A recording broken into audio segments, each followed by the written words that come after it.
नमस्कार, मैं हूं आपका दोस्त दिनेश पाठक और करियर मंत्रा के इस एपिसोड में भारत की तरक्की में युवाओं की भूमिका पर चर्चा होगी। कुछ ऐसी जानकारियां भी आपको मिलेंगी जो आपके पास हर हाल में होनी चाहिए। आइए कुछ तथ्यों से ही विषय की चर्चा शुरू करते हैं।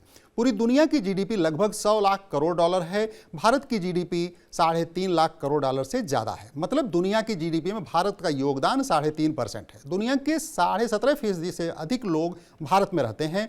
जनसंख्या की दृष्टि से जीडीपी में हमारी भूमिका अभी कम है। अच्छी बात यह है कि इसे बढ़ाने की कोशिशें तेज हो चली हैं। केंद्र सरकार एवं कई राज्य सरकारें इस दिशा में अनेक कोशिशें करती हुई दिख रही हैं। इस मामले में केंद्र और राज्य की सरकारों के सुर एक हैं। राज्य में सरकार चाहे किसी भी दल की हो। उत्तर प्रदेश में हाल ही में संपन्न ग्लोबल इन्वेस्टर समिट हो या राजस्थान, मध्य प्रदेश समेत अन्य राज्यों में इस तरह के इन्वेस्टर समिट इसी दिशा में की गई कोशिश का हिस्सा है। इसके रिजल्ट भी आने वाले दिनों में देखने को मिलेंगे, ऐसा भरोसा हम कर सकते हैं। तमाम दुश्वारियों के बावजूद जीडीपी के मामले में भारत 5वें स्थान पर है। अब हमसे आगे केवल अमेरिका, चीन, जापान एवं जर्मनी है, परंतु प्रति व्यक्ति आय में कई देशों की तुलना में हम अभी बहुत पीछे हैं। प्रत्येक भारतीय की औसत आय $2200 प्रति वर्ष है, जबकि अमेरिका में यह $70,000 प्रति वर्ष है। प्रत्येक चीनी नागरिक की औसत आय $12,000 प्रति वर्ष है। किसी भी देश के लिए जनसंख्या में युवा भागीदारी ज़्यादा होना उस देश के लिए बहुत लाभकारी स्थिति बनाता है।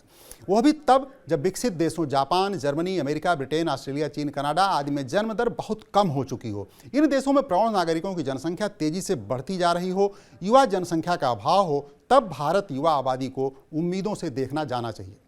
भारत की कुल 140 करोड़ आबादी में से 50% की आयु 25 वर्ष से कम है। 65% आबादी की उम्र 35 वर्ष से कम है। सबसे अधिक युवा अर्थात 18 से 35 वर्ष के 60 करोड़ लोग इस समय देश में मौजूद हैं।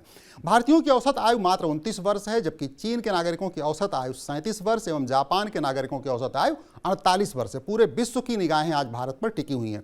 अब ऐसा दिखने लगा है कि भारत पूरी दुनिया के लिए ग्रोथ इंजन की तरह काम करेगा। आज हमारा साक्षरता दर 80% के आसपास है। हालांकि शहरी एवं ग्रामीण क्षेत्रों के युवाओं में शिक्षा का स्तर अलग अलग दिखाई देता है। युवाओं में कौशल का अभाव है। इसे कन्वर्ट करने की जिम्मेदारी सरकारों की है। ऐसा हुआ तो देश की आर्थिक तरक्की में इनका योगदान संतोषजनक दिखने लगेगा। हालांकि केंद्र एवं राज्य सरकारें कौशल विकास की दिशा में काम कर रही हैं, लेकिन जमीन पर उतरने में अभी समय लगता हुआ दिख रहा है। देश में शिक्षित युवा कई विकसित देशों में पहुंचकर वहां के टेक्नोलॉजी, मेडिकल एवं मैनेजमेंट के क्षेत्र में अपनी सेवाएं दे रहे हैं। इन देशों के कई संस्थान भारतीय ही चला रहे हैं। आज खाड़ी के कई देशों के साथ जापान के अस्पतालों तक में भारतीय नर्सों की बहुत अधिक मांग है। Australia, Britain, Japan, Canada, America, Germany और खाड़ी के देश आज भारतीय मूल के लोगों पर विश्वास करते हुए उन्हें राजनीतिक, सामाजिक एवं आर्थिक क्षेत्रों में आगे बढ़ाने के प्रयास करते नजर आ रहे हैं। आवश्यकता इस बात की है कि देश के युवा देश की तरक्की के लिए आगे आएं, केंद्र और राज्यों की विभिन्न योजनाओं का लाभ उठाकर अपनी स्किल बढ़ाएं। ऐसा होगा